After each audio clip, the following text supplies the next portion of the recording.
first of all, how do you look at this massive interest in these big boss stars? People want to connect with stars. They become a part of people's lives, whether it is Big Boss or any other reality show that is coming in. I think India is desperately looking for more icons young India can connect with. So whether it was a Siddharth Shukla, whether it was a Shehnaz Gill, whether it's a Tejaswi or it's a Karan, I think young India wants to connect with more people. Will we see you making that debut in the entertainment space? Capital N, capital O, impossible for a movie. Impossible.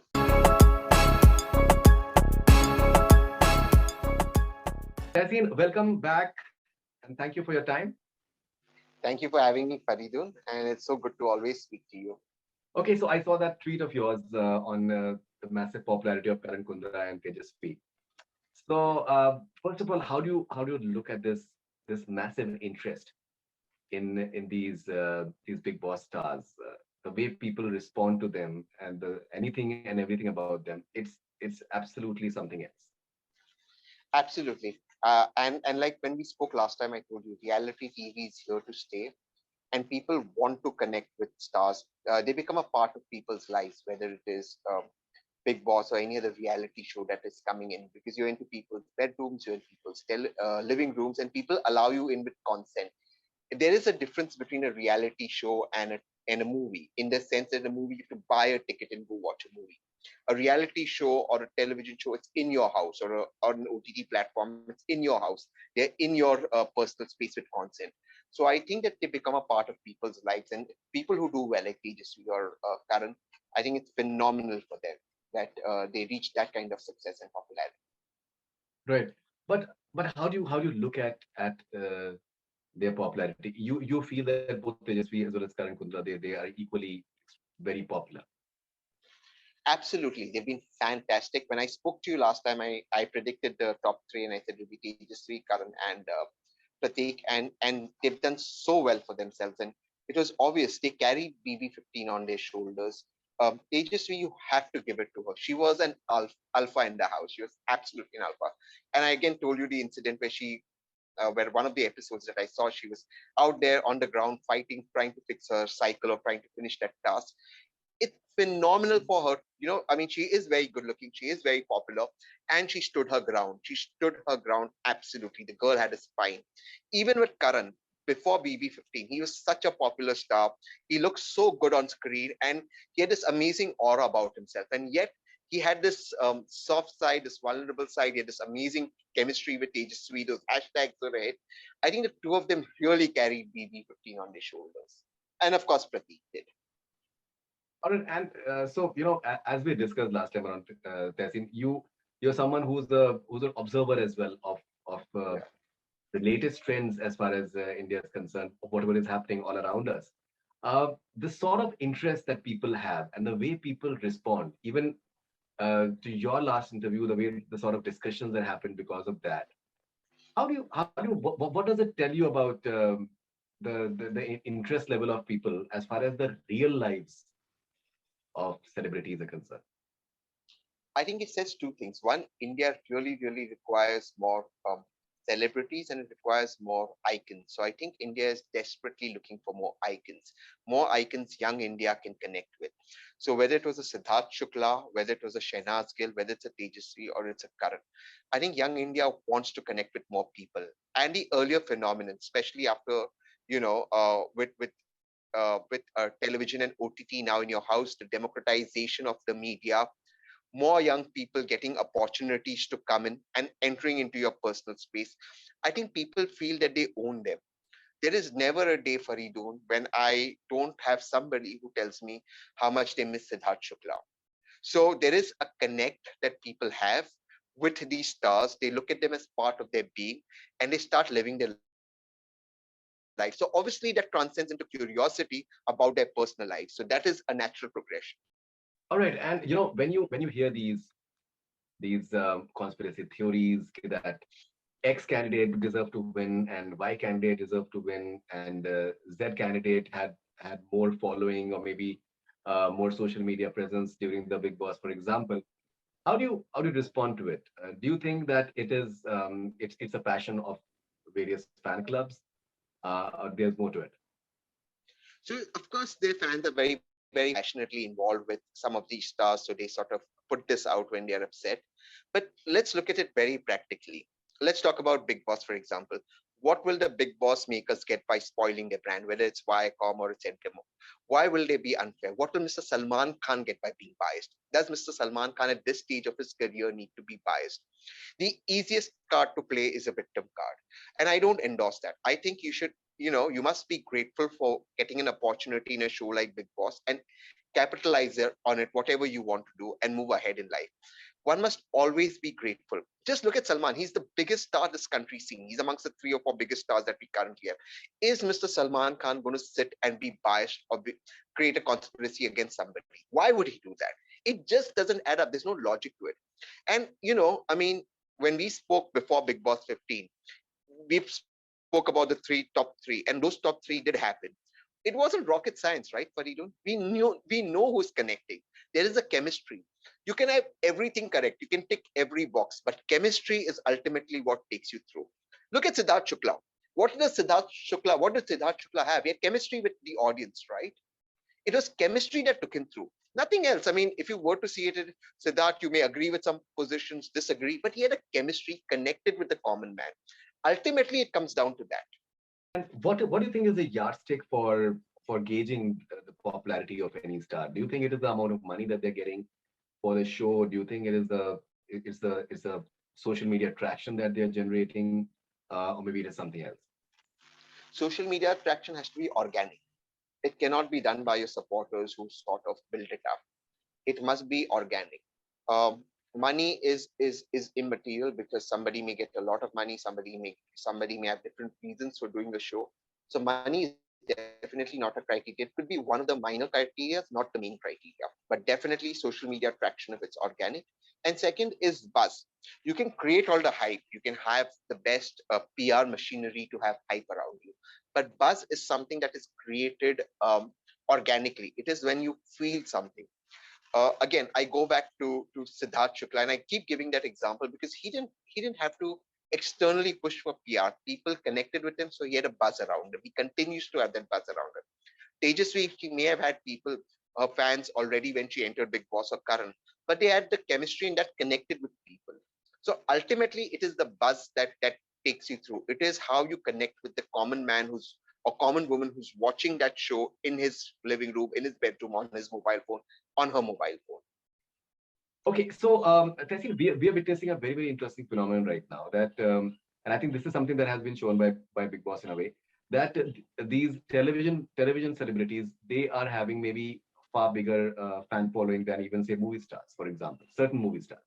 Because as far as movie stars are concerned, there are a few, these superstars who have the big numbers. Otherwise, many of these other stars, they don't have that many hit films and subsequently that many fan following. But television stars, they're there on television every day and they have a massive following. Similarly, we are witnessing a very interesting shift towards the influencers. They're not having any movies, they're not having any television shows to their name, just because of their presence on social media. They have a massive following, and that in itself gets them a lot of traction as well. So, do you feel that in a way there is a shift from say movie stars to say television stars and influencers? Yeah, Faridun, I think that's a very interesting question you pose, and thank you for posing that question because this is one of the most intelligent and intellectual questions that I've come across. Let me take an example of another field that is similar to films, but different: politics. So initially, a politician only had a newspaper where his or her content, which he or she spoke about, would get covered. Then came radio, where the politician would give a speech, and there would be some amount of broadcasting. Then, in the age of JFK, John F. Kennedy, came the television age, where a politician, and that's why JFK won that election. He's good looking, the audience connected, he was straight in their house talking, and they could see how the politician was. And today is the age of social media, where it's President Obama, President Trump. You may agree or disagree with them. Prime Minister Modi, Rahul Gandhi, Arvind Kejriwal. Social media is so important for a politician because it's a two-way engagement. A politician is connecting directly with his or her voter. Similarly, with the advent of movies, it's been a complete transition. So there was the 70 phenomenon. You had these big film stars, but it was very aspirational and very limited, and also to an extent tedious. You had to go try and get a ticket, then go to a movie hall. You had to take your family, and as rates prices went up, it was also expensive for people. So came the television age. Like I said, with Ekta Kyoke Saas Bhi Kabhi Bahu Thi and all of those shows, they were in your bedroom, and these television stars had now taken on the role. They were on par with movie stars, and people welcomed them in their home. So at 9 p.m., people, KBC, though Mr. Bachchan was a film star, they welcomed him in a different avatar, and it was a democratization. You allowed the person inside your house, inside your living room, inside your bedroom to watch it or her. And now is the social media age with OTT, with social media, and all these social media influencers, OTT stars, etc. They're doing so well because people need content, people need aspiration. We're a young country, we're a young, and we want to connect. So these social media stars, somebody is going to a five-star hotel or even a dhaba, talking about the cuisine, talking about what he or she likes, and it's content. People like that. People aspire for that. People are interacting. So from that movie star, say for example Rajesh Khannaji, who was who nobody could come next to. Right now, you're with your next star who you're interacting with. So you put a tweet out or you put an Instagram post out. I love the kulchas. So there's a direct connection. There's a direct connect. I think that is the democratization of the medium that we're talking about, and I think that's phenomenal for a young country. I think that should happen. You gave, I think, two examples, that is of Mr. Bachchan and Salman. I have one more question for you. Do you think it's the reason for one of the reasons for Mr. Bachchan and Salman's success with Big Boss and say KBC is that they became part of the context instead of imposing their superstardom? That hum to superstar hai, hum khade ho gaye, that's more than enough. They became a part of that context in a way. They became those game show hosts, and maybe game show and reality TV host. And maybe because of that, they connected more with the audience. Do you think something on the same lines? Absolutely. I can definitely talk about Mr. Bachchan because when Mr. Bachchan did KBC, everyone at 9 p.m. or 8:30 p.m., whenever the KBC slot was, would come in. And one of the main reasons was that it was Mr. Bachchan in his tone, speaking to people, welcoming the host. They saw this mega star, perhaps India's biggest superstar, sitting there welcoming ordinary people who like you and I, talking to them, making them feel comfortable. The issues revolved around general knowledge. So I think it was again like the earlier example I used, the democratization, but it was Mr. Bachchan being himself. They could feel, they could see Mr. Bachchan, and I think that's what transformed reality TV. And I'm and Mr. Bachchan, it also was very good for his career because at that point, I've seen several interviews of Mr. Bachchan. He said he was going through a low before KBC came movie wise. So what I'm just trying to say is, I think it's phenomenal that this sort of this came in, this stepped in with Mr. Bachchan, and he transformed the whole scene of reality TV, or in the sense of live TV. One last question to you. So recently you tweeted your dance video of Yeah, Badhai, paying a yeah, homage to Rajkumar and Bhumi. yeah. And so I asked you on social media that when is it that we can see your Bollywood debut, and Monica was rather upset in a lighter vein that don't put ideas in his mind. But I think that it's about time. When do we see you making that debut in the entertainment space? Capital N, capital O, impossible for a movie. Impossible. I have too much to do to ever. It's not something I can do. But I did that dance because both Rajkumar and Bhumi have been friends. I've got to know them over the second wave. We've been in touch, and they've been very. I've connected with them. And when I saw Rajkumar's video and the dance challenge came out, I just landed from Punjab. I was in Punjab for the election, just landed. And Monica said, "You have to do this for RR." And I did it. And I was surprised it was such a big, it was so well received. And, even Bhumi, she's been a friend. I've got to know over the second day. We worked on a lot of cases together. We should talk sometimes at 1:32 in the morning for people. So I just think that the whole concept of that movie was so amazing. They're such good stars, and they're so phenomenal, both of them. And I WhatsApp both of them that they're looking so good. It's so good, and I'm just so happy that the movie's, I believe, doing well, and they're such positive reviews. All right. So you're saying no to a movie, but maybe like any reality show or anything. Can we see you in the near future? I don't know. I don't know what the future has in store at the moment. But at the moment, all I hope is the elections go off peacefully. That's all I hope for. What the future has in store, only the future can tell. I'm not a Nostradamus to predict the future. But I don't know what will happen in the future. But right now, my focus is that I hope the elections go off well. Great. So thank you very much for your time. Always lovely Thank you, talking to you Faridoon. and getting a unique perspective. Thank you and all the best. Take care. Thank you so much. And my love to all your family and to all your viewers. Thank you so much.